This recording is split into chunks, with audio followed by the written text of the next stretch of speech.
उन्हातानाचं भोवतातून मुरघास काढायचं काम म्हणजे किती ताणाचं असतं हे फक्त दोनच व्यक्ती समजू शकतात. एक म्हणजे शेतकरी आणि दुसरा व्यक्ती म्हणजे नेहमी मोरघासाच्या बॅगी भरणारी माणसं. तर जय बाळमामा पब्लिक, मी आहे प्रतीक्षा आणि तुमचं स्वागत आहे आपल्या आजच्या मिनी व्लॉगमध्ये.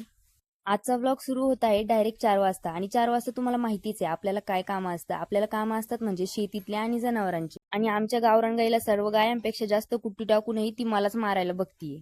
जोपर्यंत या गायांना कुट्टी टाकत नाही ना, ह्या माणसाकडे इतक्या मवळकीने बघतात आणि एकदा का यांना कुट्टी टाकली की सगळे उपकार विसरल्यासारखंच करतात. बाकीचं नाही, पण आमची गावरान गाय आणि आमच्या गावरान गाईच्या खोडी काढायला मला खूप जास्त आवडतात, कारण ती खूप जास्त चिडकी आहे आणि तिला आणखीन चिडवायला मला खूप आवडतं.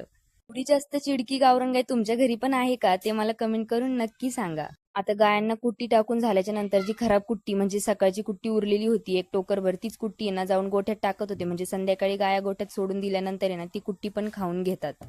आणि आता आमच्या राण्यांचे सगळे कामं आवरून झाले. उद्या सकाळचं त्यांच्या चाऱ्याचं नियोजन करायचं म्हणून आले घासाला. आणि घासात यायचा इतका कंटाळा आला होता, म्हणजे मला घास कापायचा एवढा कंटाळा आला होता. आणि त्यात घासात आले आले या घासातलं गवत पाहून तर बाप, इतका जास्त कंटाळा येतो ना घास कापायला, तुम्हाला काय सांगायचं पब्लिक. एकदा ती घास कापायला गेल्याच्या नंतर आहे ना डायरेक्ट घरी यायला अंधारच पडतो, म्हणजे घास कापता कापता थोडा जास्त उशीर होतो.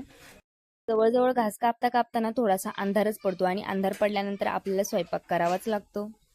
आणि आज आहे बुधवार, म्हणजेच आमच्या इकडला बाजार. आणि बाजारातून पप्पांनी मस्त आंबे आणले होते म्हणून आमरस केला आणि सगळे जेवायला बसलो. आणि मी आमरस खूप मस्त केलाय असं सगळे म्हणत होते, त्याच्यामुळे मला खूप जास्त आनंद होत होता गाईज. आणि याच आनंदासह आजचा व्लॉग एंड करू. ब्लॉग कसा वाटला कमेंट करून नक्की सांगा. ब्लॉग आवडला असेल तर लाईक नक्की करा आणि आपल्या आयडीला हक्काने फॉलो नक्की करा.